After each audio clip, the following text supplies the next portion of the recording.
नमस्कार मित्रांनो, श्री स्वामी समर्थ. मित्रांनो, आजचा हा व्हिडिओ सुरू करण्यापूर्वी मी तुम्हाला एक गोष्ट सांगू इच्छिते.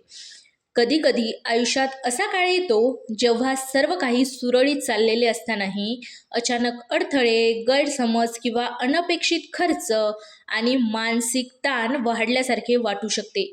ज्योतिषशास्त्रात अशा काही काळांविषयी विशेष सावधानगिरी बाळगण्याचा सल्ला दिला जातो.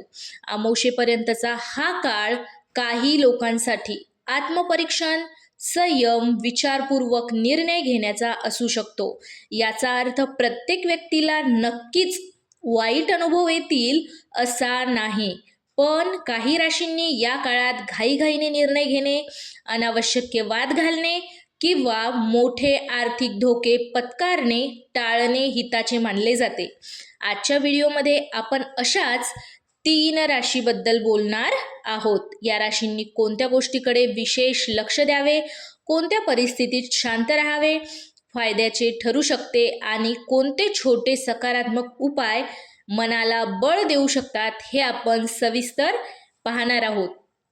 जर तुमची रास या 3 पैकी असेल किंवा तुमच्या घरातील एखाद्या व्यक्तीची असेल तर हा व्हिडिओ शेवटपर्यंत नक्की पहा, कारण प्रत्येक राशींसाठी आपण वेगळे मार्गदर्शन जाणून घेणार आहोत. चला तर आता सुरुवात करूया पहिल्या राशीला, म्हणजेच वृश्चिक राशीला. पहिली रास म्हणजेच वृश्चिक रास आहे. वृश्चिक राशीच्या व्यक्तींनी या काळात विशेषतः रागावर नियंत्रण ठेवणे महत्त्वाचे ठरू शकते. एखाद्या छोट्या गैरसमजातून वाद वाढू नये याची काळजी घ्या. कामाच्या ठिकाणी किंवा कुटुंबात शांत संवाद साधल्यास परिस्थिती अधिक चांगली हाताळता येईल. आर्थिक बाबतीतही मोठे निर्णय घेण्यापूर्वी नीट विचार करा. कोणताही व्यवहार करताना कागदपत्रे तपासणे आणि घाई टाळणे योग्य ठरेल. सकारात्मक सल्ला: रोज काही मिनिटे शांत बसून प्रार्थना, ध्यान किंवा नामस्मरण केल्याने मन स्थिर ठेवण्यास मदत होऊ शकते. आता दुसरी रास म्हणजेच मिथुन रास. मिथुन राशीच्या लोकांसाठी संवाद हा मोठा गुण असतो, पण या काळात बोलताना शब्द जपून वापरणे अधिक महत्त्वाचे ठरू शकते. गैरसमज टाळण्यासाठी स्पष्ट आणि संयमी संवाद साधा.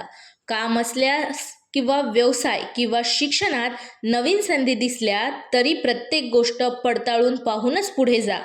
उत्साह चांगला असतो, पण माहितीची खात्री करून निर्णय घेतल्यास फायदा होऊ शकतो. सकारात्मक सल्ला हा आहे: दिवसाची सुरुवात सकारात्मक विचारांनी करा आणि महत्त्वाच्या कामांची यादी करून प्राधान्याने पूर्ण करा. तिसरी रास आणि आखरी रास म्हणजेच मकर रास. मकर राशीच्या व्यक्तींवर जबाबदाऱ्यांचा ताण वाढल्यासारखा वाटू शकतो, त्यामुळे स्वतःवर अनावश्यक दबाव घेऊ नका. काम, विश्रांती यामध्ये संतुलन ठेवणे महत्त्वाचे आहे. पैशांचे नियोजन करून खर्च केल्यास पुढील दिवस अधिक सुरळीत जाऊ शकतात. कुटुंबातील सदस्यांशी वेळ काढून बोलल्याने मानसिक आधार मिळू शकतो. सकारात्मक सल्ला आहे: नियमित दिनचर्या, पुरेशी झोप आणि शांत मनाने घेतलेले निर्णय या काळात तुमची मोठी ताकद ठरू शकतात. व्हिडिओचा समारोप म्हणजे एवढाच. मित्रांनो, ज्योतिषीय शास्त्र अनेकांना मार्गदर्शन देणारे माध्यम वाटते, पण कोणतीही भविष्य हे निश्चित नसते. योग्य विचार, संयम, सकारात्मक कृती आणि आत्मविश्वास यांच्या आधारावर आपण अनेक आव्हानांना समर्थपणे सामोरे जाऊ शकतो. जर हा व्हिडिओ तुम्हाला उपयुक्त वाटला असेल तर लाईक करा, शेअर करा आणि अशाच राशी भविष्य व आध्यात्मिक माहितीसाठी आपल्या चॅनलला सबस्क्राईब करायला विसरू नका. श्री स्वामी समर्थ. हर हर महादेव. शिवशंभो शंकराय नमः. धन्यवाद. तुमचा परिवार नेहमी आनंदी राहो हीच ईश्वरचरणी प्रार्थना.